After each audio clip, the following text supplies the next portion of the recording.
Kapag dumating ka sa punto na hindi mo na alam ang gagawin mo sa buhay mo, magtinda ka na lang, yayaman ka pa. Ayan, 1 and 1/3 cup ng rice flour yan nilagay ko. Tapos isang kutsara ng baking powder, half teaspoon ng baking soda.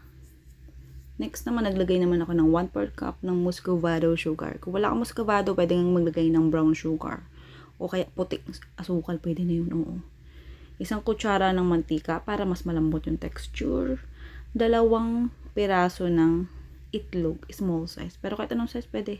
Ulit-ulit tayo sa itlog na yan, oo. Tapos 200 ml ng coconut milk. Kung magpapapiga ka, isang bao, tapos 1 cup ang sukat. Ganon. Yan. Tapos sa asin, optional lang yan, o kaya depende sa dami ng gusto mo. Huwag mo damihan, naalat na yan. Oo, basta depende sa gusto mo, pero huwag damihan. Tapos isang kutsara ng suka. Haluin mo lang. Oo, tapos pagkatapos mo haluin, pwede mo na yang i-rest. O kailangan kasi munang i-rest yan o itabi pansamantala. Hindi lang basta sa paalsahin para malusaw yung mga katulad ng asukal ganun. O yung mga dry ingredients. Pagkalipas ng ilang minuto ng pagpapaalsa, o kaya pag-rest niyan, lagay na natin yung isa pang itlog. Pero kung nagtitipid ka, huwag ka na maglagay ng isang itlog. Okay? Optional lang yan. Pero dagdag paalsa kasi yan eh. Oo, mas dagdag pabuwaghag na lambot sa texture na ating lulutuin. Sa lalagyan ito yung ginamit ko, 4 na piraso ng oval container, microwavable. Dapat pag bibili ka niyan, kailangan microwavable, ha? Okay. Tapos, 3/4 cup ng container. 3/4 cup ng container. 3/4 cup ng mixture bawat container. Ayun. Yung lista ng recipe, tsaka costing, nasa dulo ng video, ha? Pagkatapos ng taste test ng lantakan time, nandoon. Oo. Ganon. Sa oras na to, kailangan nakapagpakulo ka na ng tubig sa steamer. Oo, para diretso salang ka na lang. Oo, ganon. Yan. Tapos, gamit tayo ng baking paper o kaya, kung wala kang ganyan, pwede kong gamit ng malinis na tela o kaya plastic. Para hindi matuluan ng tubig yung lulutuin natin. Ayan. Mga 8 minutes ang pag-steam lang yan. Gamit kang toothpick o kaya stick para ma-check mo kung luto na yung gitna. Ganun lang yun. Kung hindi ka pa marunong mag-bake o magluto, mag-steam, kahit sa puto, ganyan, gamit kang stick o kaya yun, toothpick. Tapos, i-check mo mga 5 minutes, ganun, para malaman mo kung luto na o hindi. Huwag kong pansinin yung paa ko, ganyan talaga. Wala tayong magandang paa at kamay. Oo.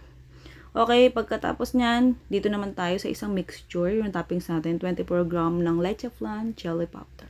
Kung wala kang ganyang flavor, kahit ano pwede naman. Oo. Tapos 2 kutsara ng harina. Pwedeng cornstarch kung gusto mo. Sa asin, depende sa gusto mo. Huwag mo lang tambakan ng asin kasi haalat. Tapos ako sisihin mo. Diba? Okay.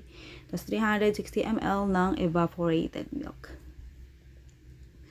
Ayan. Haluin mo lang maigi hanggang sa malusa yung dry ingredients.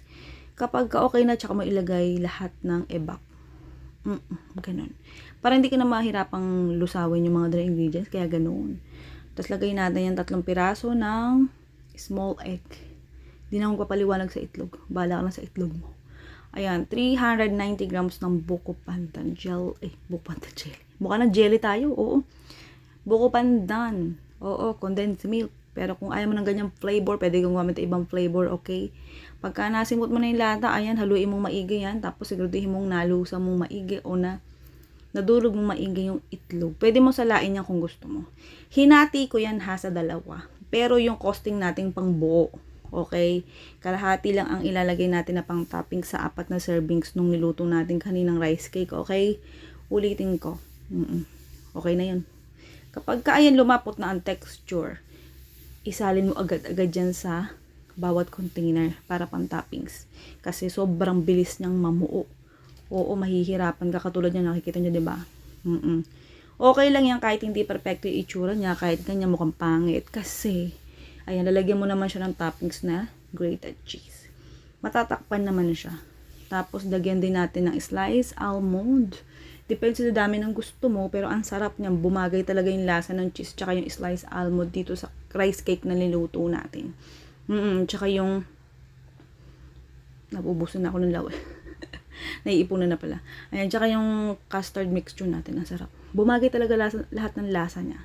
Oo, lahat ng ricado. Tapos, ayun yung itsura niya. Yan yung pinaka finished product natin, wag mo na i-rep to ha. Pero pwede rin naman, basta sa baba lang. Wag mo i-freezer kasi cake to eh. Oo. Ayan. Yung listahan na recipe tsaka costing, pagtas itong lantangan time nandoon. Okay? Oo. Kung gusto may tinta to, nandun yung costing. Oo. Sige na, good lang. Love you.